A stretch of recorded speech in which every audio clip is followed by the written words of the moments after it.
herzlich willkommen zur neuen Ausgabe SI Talk. Bin noch immer in Toronto, aber diesmal nicht auf der PDEC, keine Rohstoffstory.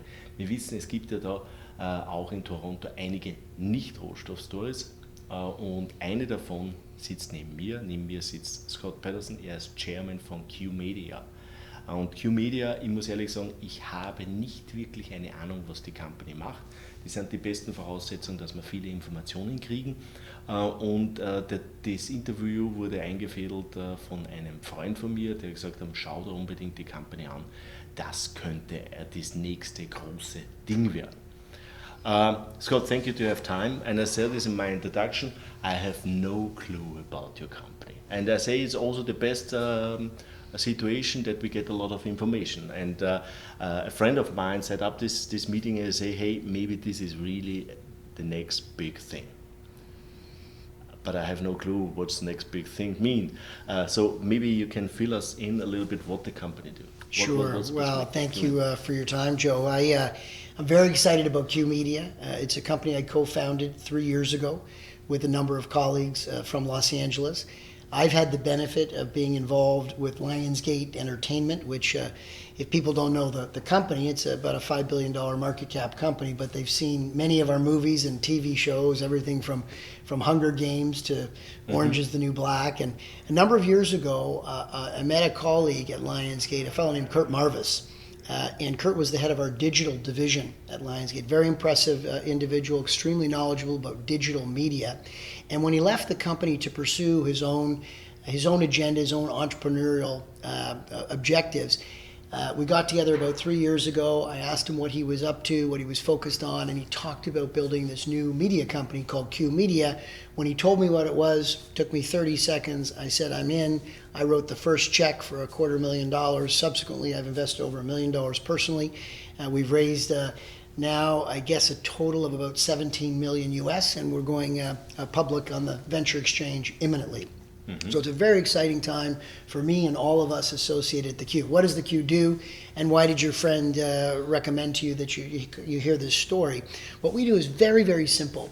What we are focused on is the best of what they call short form video on the web. Think about YouTube. Think YouTube videos. You can get them from many places, but I think when you think YouTube, it kind of sums it up. These are the 3-minute videos. These are the high production value. 4K, high definition. Think about the kid on a skateboard flying off a mountain with a parachute. That kind of video. Not so much the comedy videos, but the dance, the energy, the action, the sports videos.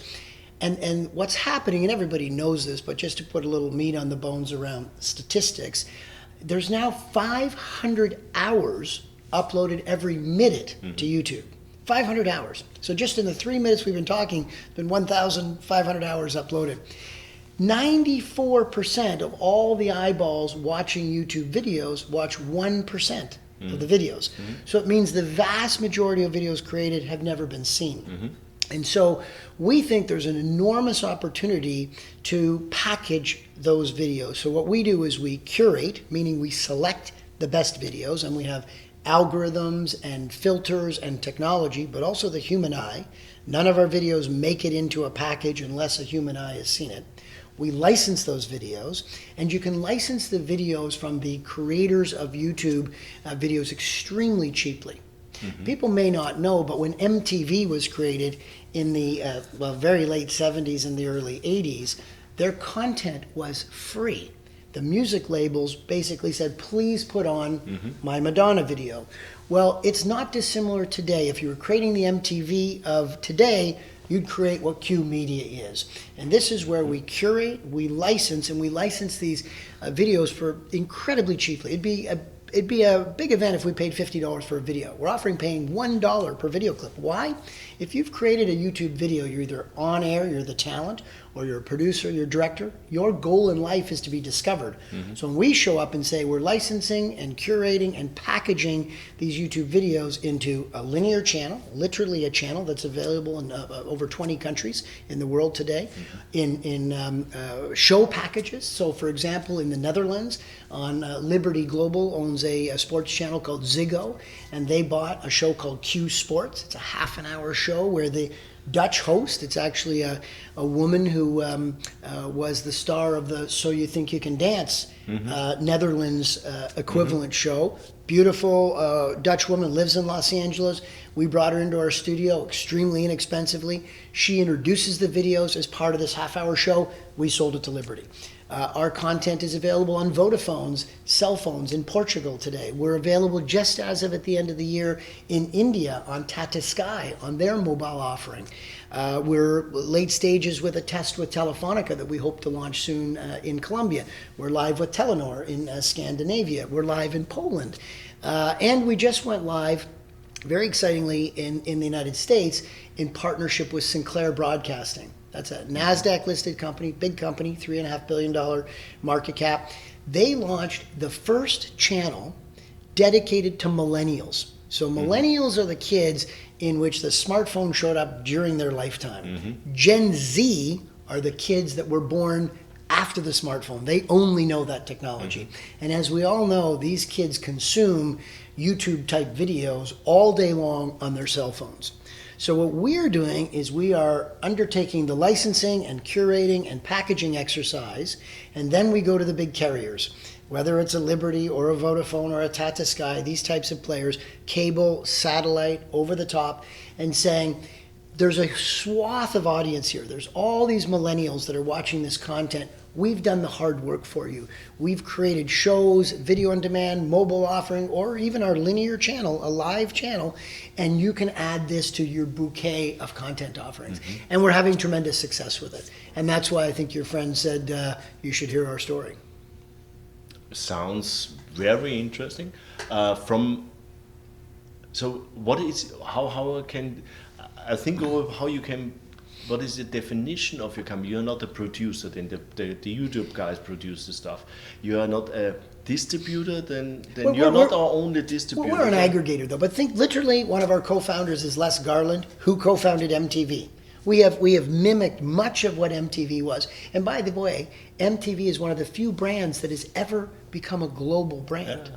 No, I like the idea. So, and you get me with this MTV type of things, and this was clear that the videos were free, and there was one channel that can provide us the video, and another other brings us the videos to us, and the same is now on YouTube. Well, and the format. So the best of YouTube, you would say the best of YouTube in typically area you bring online. In genres though, yeah. Qyou Sports, Qyou Kids, Qyou Cooking, Qyou Action, Qyou Dance.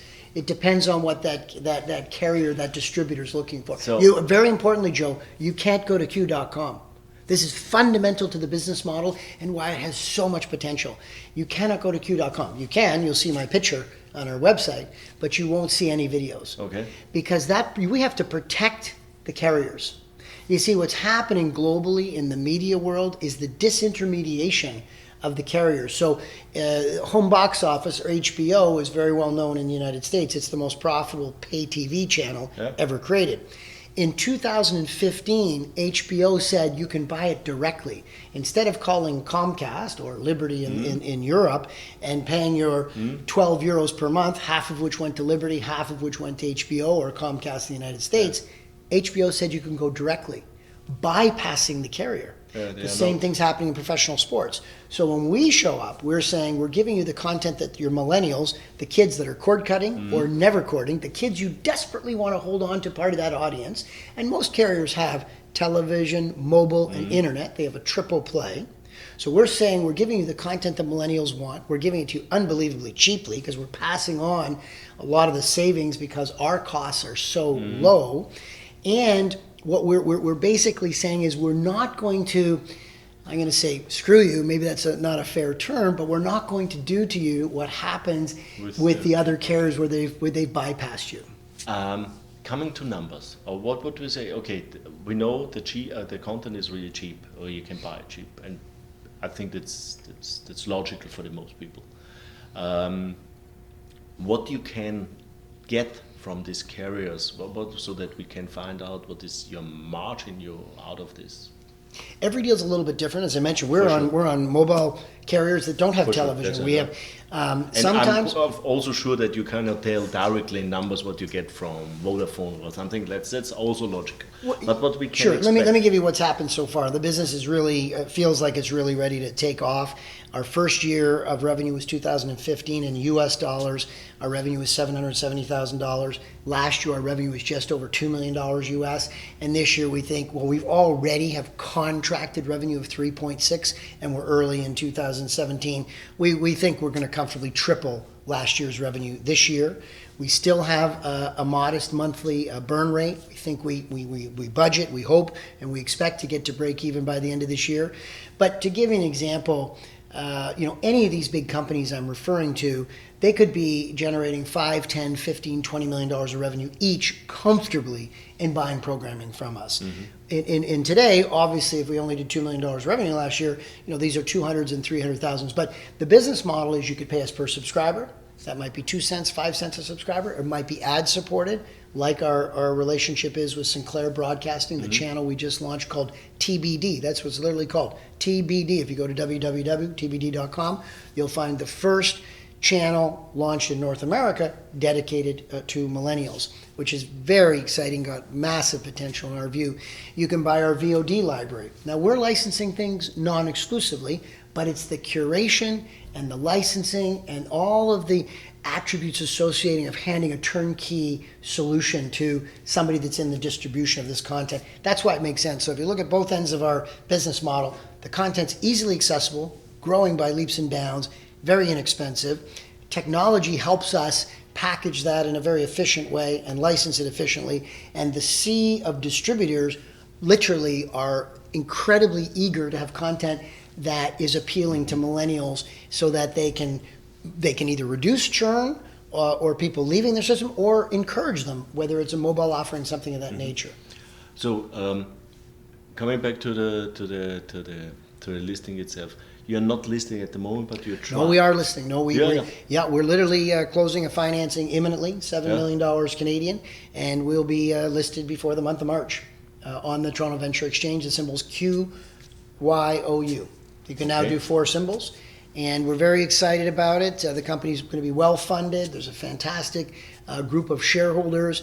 I think the structure is important. Existing shareholders all have hold periods. We're all long-term investors. I've personally put over $1 million, as I mentioned, into the company. How much is the management? Management will own about 23-24% following the offering. Okay. Yeah. Okay, for this year, you think you can triple the revenue and break even? We won't break even for the year. No. We think we'll get to cash break even by the end of the year. So fourth quarter or something, right. Is like that. Do you planning something also for Germany? Germany is a very interesting market because Germany has one of the largest number of free-to-air channels in the world. I think there's over 75 channels free-to-air. That's the trend in the United States as well. In the United States, there's a concept called must carry. I don't think it exists in Germany. I'm not really actually that sure. What that means is if you broadcast a free-to-air channel in the United States, the cable company has to put it on the dial.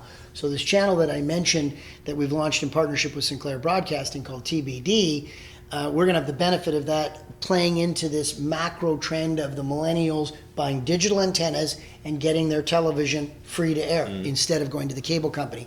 So that type of model of us partnering with an equivalent player in Germany to Sinclair is very much available to us. As I mentioned, we're in 20 countries right now in the European area. In Germany, now that we've launched with the Sinclair in the United States, we intend to focus on in the next 6 months very aggressively. Mm-hmm. Okay. Scott, thank you for this first introduction to your company.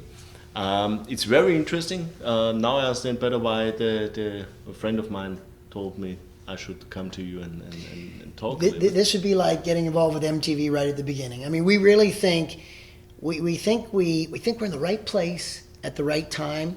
And I've been in these meetings with the carriers where, they literally say, I need that content in my ecosystem. Mm-hmm. And so we then try to tailor it for what they really need. And if we get this right, we'll look out 3-4 years from now and we'll continue this global proliferation.